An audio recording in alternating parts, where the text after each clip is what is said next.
গণিতের মৌলিক ধারণা পাঠ 5। আজকের পাঠের বিষয় হল আবৃত দশমিক ভগ্নাংশ। আবৃত দশমিক ভগ্নাংশ যে সকল দশমিক ভগ্নাংশের দশমিকের পরে অর্থাৎ দশমিকের ডানে একই অঙ্ক বা সংখ্যা বারবার বা বারংবার আসে তাকে আবৃত দশমিক ভগ্নাংশ বলে। একই অঙ্ক যখন বারবার আসে তখন তার উদাহরণ যেমন 1.2222 এভাবে অনেকগুলি 2 সামনে হয়তো আছে। এবং আরেকটি উদাহরণ 0.4444 এভাবে অসীম কতগুলি 4 আছে। এদেরকে যদি দশমিক আবৃত ভগ্নাংশে প্রকাশ করি সেই ক্ষেত্রে হবে প্রথমটিটা হবে 1.2 আবৃত। প্রথমটিটা হবে 1.2 আবৃত, অর্থাৎ এই অসীম 2-এর পরিবর্তে আবৃত, অর্থাৎ আবৃত শব্দের অর্থ বারংবার বা পৌনঃপুনিক।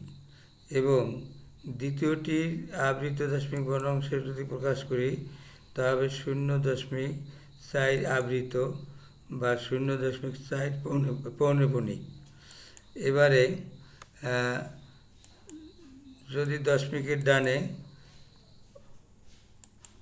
সংখ্যা থাকে সেই ক্ষেত্রে এর উদাহরণ আমরা দিতে চেষ্টা করব। যেমন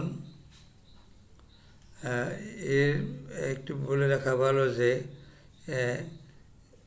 1.2 আবৃত এবং 4.2 আবৃত এরা অসীম, তবে এরা মূলত সংখ্যা। কিন্তু যে সকল দশমিক ভগ্নাংশ আবৃত দশমিক ভগ্নাংশ প্রকাশ করা যায় না তারা অমূলদ সংখ্যা। এরা অসীম, তবে এরা অমূলদ সংখ্যা। কিন্তু যে সকল দশমিক ভগ্নাংশের আবৃত দশমিক ভগ্নাংশও প্রকাশ করা যায় না তারা হলো অমূলদ। যেমন √2 এর মান যদি বের করি আমরা ক্যালকুলেটরের সাহায্যে, তবে ক্যালকুলেটরে যত জায়গা আছে তা তো ধরবেই না, বরং আরও লেখা যায়, অর্থাৎ সারা জীবন ভরে লিখলেও এর শেষ বা সমাপ্তি হবে না। অনুরূপভাবে 3-এর বর্গমূল, 5-এর বর্গমূল, 7-এর বর্গমূল এরা হলো অমূলদ সংখ্যা। এবারে দশমিকের ডানে যদি সংখ্যা থাকে সেই ক্ষেত্রে আবৃত দশমিক ভগ্নাংশ আমরা কীভাবে লিখব সেটা দেখতে চেষ্টা করি। যেমন দশমিকের ডানে 35, 35, 35 এভাবে অনেকগুলি 35 লেখা আছে। দ্বিতীয় উদাহরণ 3 এর ডানে 3 দশমিক এর ডানে 326, 326 এইভাবে 326 অনেকগুলি 326 অর্থাৎ অসীম, এদের কোনো সীমা নেই। এখন প্রথমটিকে যদি আমি দশমিক ভগ্নাংশে প্রকাশ করি, খেয়াল করি যে 35, 35 বারবার আছে।